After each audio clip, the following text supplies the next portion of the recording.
What's up, family status? I hope everyone having a great morning, great evening, great afternoon. Today, I'm gonna show you the easiest way to make compost.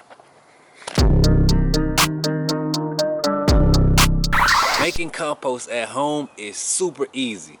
You don't have to be a rocket scientist to make compost. Anybody can do it. Trust me. All you have to do is dig a hole and bury your food scraps directly in the garden. And it's that simple.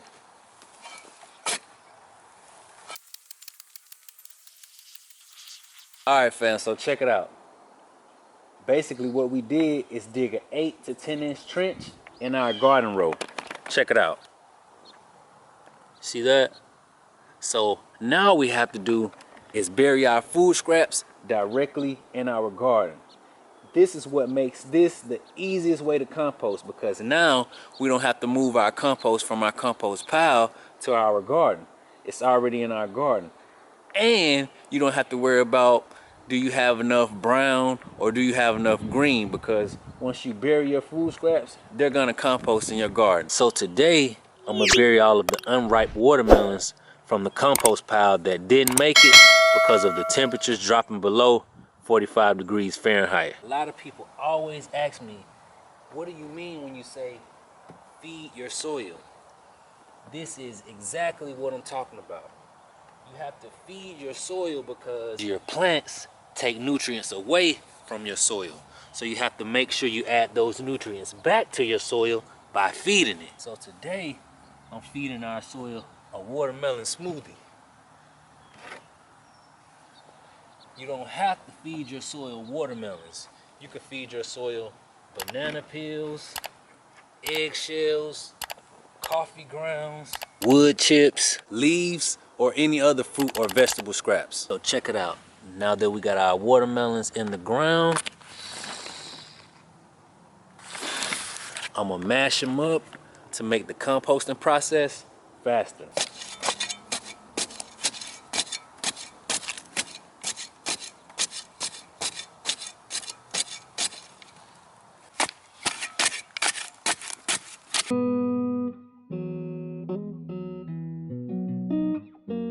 So check it out.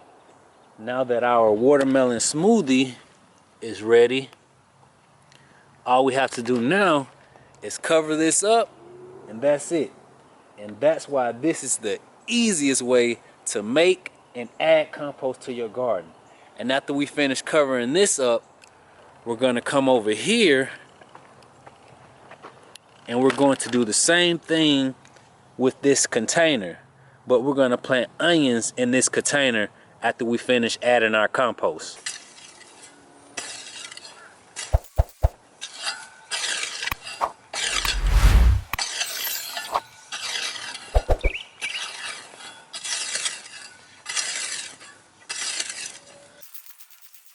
So now that we got our watermelons buried in our garden row, we're going to move over here to our container, and we're going to bury the rest of these under this soil. Let's cover it up and see how long it takes to compost. And we're going to put an X right here so we don't forget. And that's where our food scraps are. Can't wait to see the results. So it's been 3 weeks, 23 days to be exact, since we buried our food scraps directly in the garden. I wonder what's gonna be fully decomposed and what's not. Let's check it out and find out. And now it's time to find out that our food scraps decompose directly in the garden. Let's check it out. Wow, well, we buried them 8 inches deep. Can y'all see that? Do I need to zoom in closer? I wanted to do everything compost in 2 weeks. What you guys think? Did it only take 14 days? Because 23 days, everything is definitely gone. Everything. So if you're wondering, can you compost directly in the garden? Yes. I hope after watching this video, you understand how important it is to feed your soil. Because I always say, healthy soil equals a healthy garden. And you can't have a healthy garden without healthy soil. So you have to make sure you feed your soil nutrients so it stays healthy. Because if it doesn't have any nutrients, it won't be healthy. So feed your garden so it can feed you.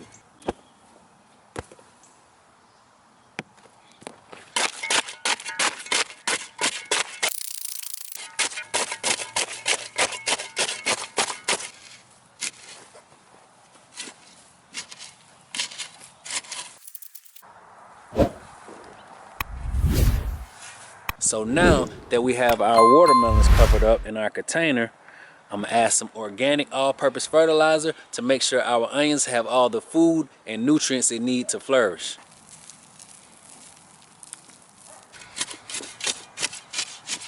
So the most important thing you want to remember when it comes to planting onions is to make sure you pick the right variety.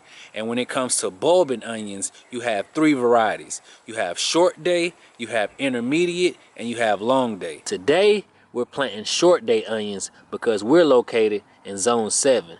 But if you're located in zone 6 or zone 5, you want to plant long day onions. So if you're growing your onions in containers like us, you want to make sure you don't plant your seeds too close to the edge. So that way the edge don't interfere with the bulb. So you want your bulbs to get nice and big, so make sure you come a little bit away from the edge. And we're gonna plant them 4 inches apart from each other. And we're planting them a 1/2 inch deep. You see that? Now we're going to cover them up. And we're gonna place wood chips on the top. You don't have to use wood chips. The only reason we're using wood chips is because wood chips feed your soil and they also act as a safety net. What I mean by that is, let's say if you forget to water your garden a day or 2, those wood chips will help keep moisture in your soil.